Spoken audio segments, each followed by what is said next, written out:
Hello viewers, আসসালামু আলাইকুম। সবাইকে স্বাগতম সাবিনাস ব্লগে। এটি আমার প্রথম ব্লগ। আজকে আমি রান্না করব হাঁসের কালাভুনা।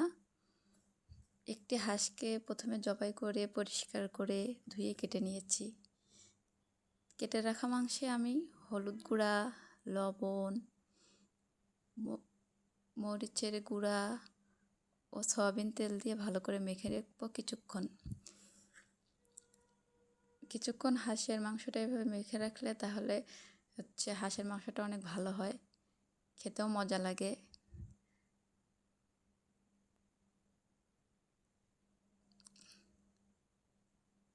এর জন্য আমি হাঁসের মাংসটা এভাবে মেখে রাখতেছি, কিছুক্ষণ রেস্টে রেখে দেব।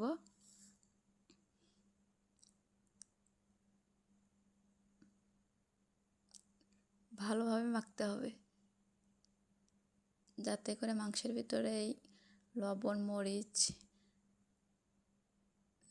তেল ভালোভাবে মিশে যায়।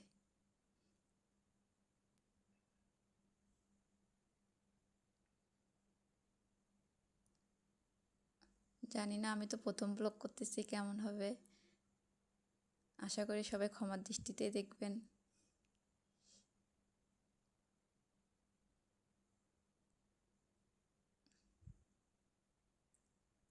যাই হোক, আমি শুরু করতেছি রান্নাটা। এরপর আমি চুলায় একটি কড়াই বসিয়ে দিয়ে তাতে পরিমাণ মতো তেল দিয়ে কিছুক্ষণ গরম করে নিলাম। গরম তেলের ভিতর পেঁয়াজ কুচি করে রাখা পেঁয়াজ দিয়ে দিলাম। পেঁয়াজটা কিছুক্ষণ নেড়ে চেড়ে নিব। পেঁয়াজটা যখন হালকা বাদামি রঙের হয়ে আসবে তখন তাতে দিয়ে দিব আদা বাটা, রসুন বাটা, তারপরে দিয়ে দেব হলুদ গুঁড়া।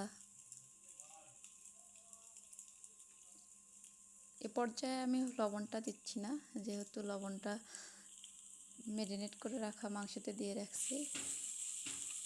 তারপর দিয়ে দিলাম ধনিয়ার গুঁড়া, জিরার গুঁড়া। এটা আপনারা আপনাদের পরিমাণ মতো বুঝে দিয়ে নেবেন। এক একজনের টেস্ট এক এক রকম, সেই অনুযায়ী দিয়ে নেবেন। তারপরে দিলাম আবার কিছু মরিচের গুঁড়া। আমরা আবার একটু ঝাল বেশি খাই, তো যার কারণে মরিচের গুঁড়াগুলো একটু দিচ্ছি। তারপর কিছুক্ষণ ভালোভাবে ভেজে নিয়ে ম্যারিনেট করে রাখা মাংসগুলো কড়াইতে দিয়ে দিলাম। তারপরে আস্তে আস্তে ভালোভাবে নেড়ে চেড়ে মাংসগুলো কষাবো।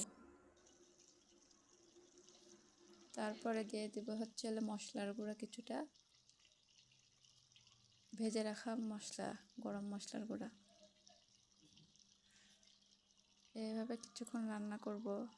আবার একটু ধনিয়ার গুঁড়া দিলাম, আর একটু জিরার গুঁড়া দিলাম। এতে করে মাংসের স্বাদটা একটু বেড়ে যাবে।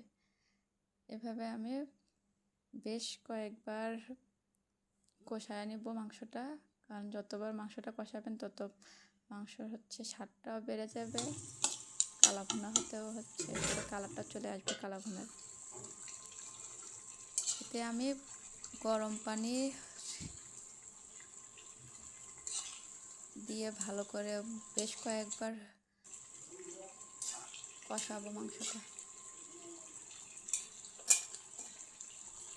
এখানে কিন্তু ঠান্ডা পানি দেওয়া যাবে না, গরম পানিটা দেওয়ার চেষ্টা করবে, তাতে সব তরকারির স্বাদটা আসলে ভালো থাকে আর মাংসগুলো তাড়াতাড়ি সিদ্ধ হয়।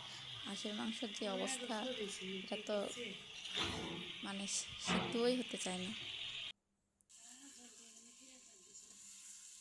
রান্নাটা করতে অনেক সময় লেগেছে, তারপরও আসলে টেস্ট করে খেতে গেলে তো একটু কষ্ট করতেই হবে। আমি এরকম করে বেশ কয়েকবার মাংসটা নেড়ে চেড়ে দিয়েছি মাঝে মধ্যে,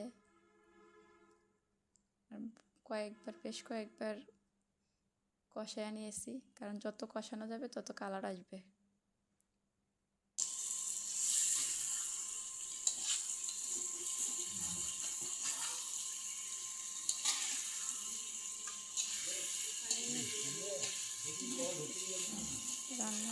ভালো হচ্ছে মনে হচ্ছে, দেখেই তো জিভে পানি চলে আসতেছে। হাঁসের মাংসের প্রতি তো মোটামুটি সবারই দুর্বলতা থাকে। এরপর কিছুটা আবার গরম পানি দিয়ে দিচ্ছি আমি, হালকা ঝোলের মতো করে থাকবে।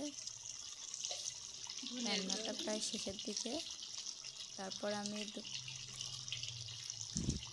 ভেজে রাখা ধনিয়া ও জিরার গুঁড়ো দিয়ে দিয়েছি।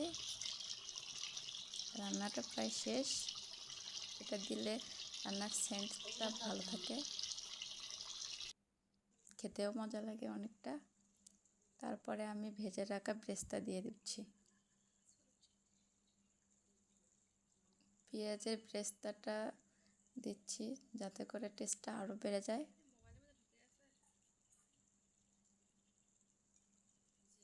এই তো প্রায় আমার হাঁসের মাংস রান্নাটা শেষ। এখন আমি আপনাদের দেখাবো কতটা কালো হয়েছে। ওয়াও, দেখেই তো জিভে জল চলে আসলো।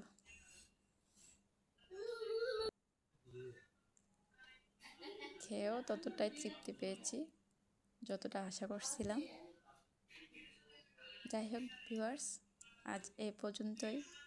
সবাই আপনারা আমার জন্য দোয়া করবেন, আমি যেন ব্লগগুলো ভালোভাবে